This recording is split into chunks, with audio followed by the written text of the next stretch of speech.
கிள்ளியூர் தொகுதியினுடைய வாக்காளர் பெருமக்களே, வர இருக்கக்கூடிய 2026 சட்டமன்ற தேர்தலில் இந்திய தேசிய காங்கிரஸ் கட்சியினுடைய வேட்பாளராக, மதச்சார்பற்ற முற்போக்கு கூட்டணியினுடைய வேட்பாளராக போட்டியிடுகின்ற சட்டமன்ற காங்கிரஸ் கட்சியினுடைய தலைவர், என் அன்பிற்கும் மரியாதைக்கும் உரிய அன்பு தம்பி வழக்கறிஞர் ராஜேஷ்குமார் அவர்களுக்கு கை சின்னத்திலே வாக்களித்து பெருவாரியான வாக்குகள் வித்தியாசத்தில் வெற்றி பெறச் செய்ய வேண்டும் என்று உங்கள் ஒவ்வொருவரையும் பணிவோடு வேண்டுகிறேன். குமரி மாவட்டம் தமிழகத்தினுடைய பெருமைகளில் அடையாளங்களில் ஒன்று. அரசியல் ரீதியாக நாங்கள் மிகவும் நேசிக்கின்ற மாவட்டம் குமரி மாவட்டம். பெருந்தலைவர் காமராஜருடைய இதயத்திற்கு நெருக்கமாகவும் அவருடைய வாழ்க்கையிலும் சரித்திரத்திலும் ஒரு பெரிய இடத்தை பெற்ற மாவட்டம் குமரி மாவட்டம். அந்த மாவட்டத்திலே காங்கிரஸ் கட்சிக்கு இருக்கின்ற ஆதரவும் செல்வாக்கும் காங்கிரஸ் கட்சியினுடைய பெருமைகளில் ஒன்று. அந்த மாவட்டத்தில்தான் காங்கிரஸ் கட்சி உயிரோட்டமான இயக்கமாக இருக்கிறது என்கிற பெருமையினை நாங்கள் பெற்று வருகிறோம். அந்த பெருமைக்கு காரணம் அந்த தொகுதியிலிருந்து தொடர்ந்து பெரும் அளவில் தேர்ந்தெடுக்கப்படுகின்ற நாடாளுமன்ற உறுப்பினர்கள், சட்டமன்ற உறுப்பினர்கள். குமரி மாவட்டத்தினுடைய நீண்ட நெடிய வரலாற்றிலே தமிழகத்திற்கும் தமிழ் சமூகத்திற்கும் பெருமை சேர்த்த மிகப்பெரிய தலைவர்கள் உண்டு. மார்ஷல் நேசமணியை போன்றவர்கள், அமரர் பொன்னப்ப நாடார் போன்றவர்கள், நம்முடைய பெருமைக்குரிய எங்கள் அருமை அண்ணன் டென்னிஸ் போன்றவர்கள், பாலையா போன்றவர்கள், இப்படிப்பட்ட பல்வேறு தலைவர்களோடு பழகக்கூடிய வாய்ப்பை நான் வாழ்க்கையிலே பெற்றவன். எங்கள் பெருமதிப்புக்குரிய ஐயா மகாதேவன் பிள்ளை அவர்கள் தமிழக காங்கிரஸ் கட்சியினுடைய தலைவராக இருக்கின்ற போது அவர்களுடைய செயற்குழுவிலே பணியாற்றக்கூடிய வாய்ப்பினை நான் பெற்றிருந்தேன். அப்படிப்பட்ட பெருமைக்குரிய மண்ணின் மைந்தர்களை தந்த இந்த மண் இன்று அடுத்த சட்டமன்ற தேர்தலுக்கு தயாராக இருக்கிறது. இதிலே கிள்ளியூர் தொகுதியினுடைய வேட்பாளராக போட்டியிடுகின்ற சட்டமன்ற காங்கிரஸ் கட்சியினுடைய தலைவராக இன்று பணியாற்றுகின்ற அன்பு தம்பி ராஜேஷ்குமார் அவர்களுக்கு கை சின்னத்திலே வாக்கு தர வேண்டும் என்று கேட்பதற்காக உங்களை நாடி வந்திருக்கிறோம். அன்பு தம்பி ராஜேஷ்குமார் அவர்கள் குமரி மாவட்டம் நன்கு அறிந்த பொது சேவகர்களில் ஒருவர். அன்பு தம்பி ராஜேஷ்குமார் அவர்கள் இடைவிடாமல் மக்கள் பணி ஆற்றிக் கொண்டிருக்கக்கூடிய அற்புதமான பொது பணியினுடைய சேவகர். அதிர்ந்து பேச மாட்டார். யாரிடமும் காயப்படுத்தக்கூடிய வார்த்தைகளை பயன்படுத்த மாட்டார். அனைவரிடமும் தோழமையுடனும் நட்புடனும் பழகக்கூடியவர். அதிகாரிகளையும் அமைச்சர்களையும் பார்த்து சாதுரியமாக பேசி தன் தொகுதிக்கு வேண்டிய காரியங்களை சாதித்துக் கொள்கின்ற அசாத்தியமான திறமையை பெற்ற நல்ல சட்டமன்ற உறுப்பினர் தம்பி ராஜேஷ்குமார் அவர்கள். கடந்த காலங்களிலே சட்டமன்றத்திலே சட்டமன்ற உறுப்பினராக பணியாற்றி எல்லாவிதமான அனுபவங்களையும் நிரம்ப பெற்றவர். குமரி மாவட்டத்து மண்ணிற்கு பெருமை சேர்த்ததோடு மட்டுமல்லாமல் தமிழக காங்கிரஸ் கட்சிக்கும் பலன் சேர்க்கின்ற வகையிலே பணியாற்றிய நல்ல காங்கிரஸ் கட்சியினுடைய அற்புதமான தொண்டர்களில் ஒருவர். அவருக்கு நீங்கள் கை சின்னத்திலே வாக்களிக்க வேண்டும் என்று கேட்பது எங்களுக்கெல்லாம் கிடைத்திருக்கிற பெருமை. என் அருமை நண்பர்களே, வரக்கூடிய சட்டமன்ற தேர்தலத்தினுடைய முக்கியத்துவத்தை பற்றி குமரி மாவட்டத்து மக்களுக்கு சொல்லி தெரிந்து கொள்ள வேண்டிய அவசியமில்லை. தமிழகத்தில் இருக்கின்ற அத்தனை மாவட்டங்களிலும் மிக அதிகமான அரசியல் தெளிவுள்ள மாவட்டம் குமரி மாவட்டம். அந்த மாவட்டத்து மக்கள் அரசியலையும் அரசியலை சுற்றி நடக்கின்ற சம்பவங்களையும் அன்றாடம் அலசி பார்க்கின்ற பழக்க வழக்கங்களை தங்கள் வாழ்க்கையில இயல்பாக ஏற்படுத்திக் கொண்டவர்கள். பொது வாழ்க்கையினுடைய தூய்மைக்கு இலக்கணமாக தகுதியானவர்களை பாராட்டி உற்சாகப்படுத்துவதிலும் தகுதியற்றவர்களை புறந்தள்ளி வீட்டுக்கு அனுப்புவதிலும் மிகப்பெரிய ஆளுமையோடு செயல்படக்கூடிய வாக்காளர்கள் குமரி மாவட்டத்து வாக்காளர்கள். அதிகமாக மத சிறுபான்மை மக்கள் வாழ்கின்ற பகுதி.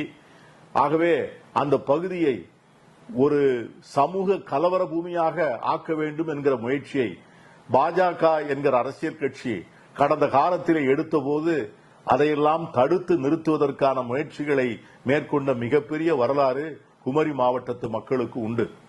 கலவர பூமியாக அதை மாற்றிவிட்டு அதன் மூலமாக குமரி மாவட்டத்திலே வெடிக்கின்ற மத கலவரம் தமிழகம் முழுவதும் வெடித்து சிதற வேண்டும் என்கிற ஆசையோடு தொடர்ந்து மதக்கலவரங்களை மூட்டிவிடுவதிலேயே கவனமாக இருக்கின்ற பாஜக அந்த மண்ணிலே வெற்றி பெற்றுவிடக்கூடாது. அவர்கள் அப்படி வெற்றி பெற்றால் தமிழகத்தை மதக்கலவரத்தின் தலைவாயிலுகை நாமே திறந்து வைத்த மிகப்பெரிய கொடுமையை செய்யக்கூடிய பழி நம் மீது வந்து சேரும். கிள்ளியூர் தொகுதியினுடைய சட்டமன்ற உறுப்பினரை தேர்ந்தெடுக்கக்கூடிய வாக்காளர் பெருமக்களாகிய நீங்கள் விவரம் தெரிந்தவர்கள் என்பதை அறிவேன். எதிர்காலத்திலே மதச்சிறுபான்மையினருக்கு ஏற்படக்கூடிய ஆபத்துகளை நாம் எல்லோரும் அறிந்திருக்கிறோம். மதச்சிறுபான்மையராகிய இருக்கின்ற மக்கள் இந்த தேசத்தை ஆள்வதற்கு ஆசைப்படவில்லை. இந்த நாட்டிலே இருக்கின்ற இஸ்லாமியர்களோ, இந்த நாட்டிலே இருக்கின்ற கிறித்தவர்களோ எங்களை பிரதமராக்கி விடுங்கள், எங்களில் ஒருவரை முதலமைச்சராக்கி விடுங்கள், எங்களிடம் அதிகாரம் கொடுத்து விடுங்கள் என்று நாம் யாரும் கேட்பதில்லை.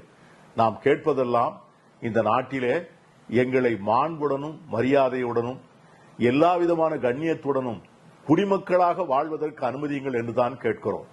நம்முடைய வழிபாட்டு உரிமைகள் பாதுகாக்கப்பட வேண்டும், நம்முடைய மத அடையாளங்கள் பாதுகாக்கப்பட வேண்டும், நம்முடைய உரிமைகள் பாதுகாக்கப்பட வேண்டும், நம்முடைய மக்களுக்கு கிடைக்க வேண்டிய கல்வி, வேலை வாய்ப்புகள் இவை முறையாக கிடைக்க வேண்டும். இந்த பாதுகாப்பைத்தான் நாம் தொடர்ந்து கேட்டுக் கொண்டிருக்கிறோம்.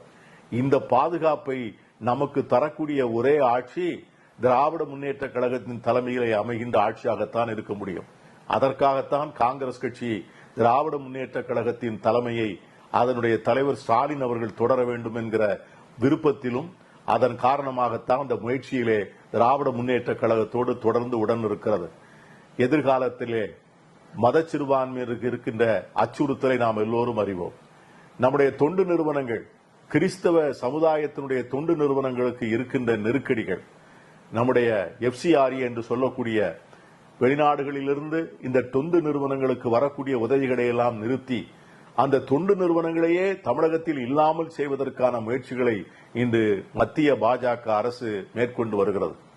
ஒரு தொண்டு நிறுவனத்திற்கு வருகின்ற அந்த உதவிகளில் பெறுகின்ற ஒரு தொண்டு நிறுவனம் ஒரு முறையான விண்ணப்பத்தை சரியாக பூர்த்தி செய்யவில்லை என்று சொன்னால் கூட அந்த தொண்டு நிறுவனத்தின் உரிமத்தை பறித்துக் கொள்வதோடு மட்டுமல்லாமல் அதனுடைய சொத்துக்களை கூட அரசாங்கமே அபகரித்துக் கொள்ளலாம் என்கிற வகையிலே ஒரு சட்ட திருத்தத்தை கொண்டு வருவது என்ன நியாயம்?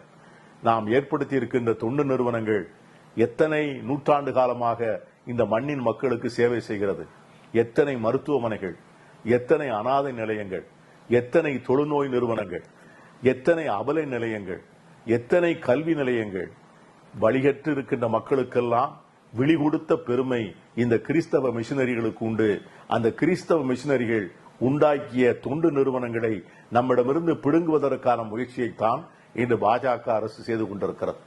இந்த சூழ்நிலையிலே குமரி மாவட்டத்திலே இருந்து செல்கின்ற சட்டமன்ற உறுப்பினர்கள் இந்த பேராபத்தை தடுத்து நிறுத்துகின்ற துணிவும் திடமும் உள்ள சட்டமன்ற உறுப்பினர்களாக இருக்க வேண்டும்.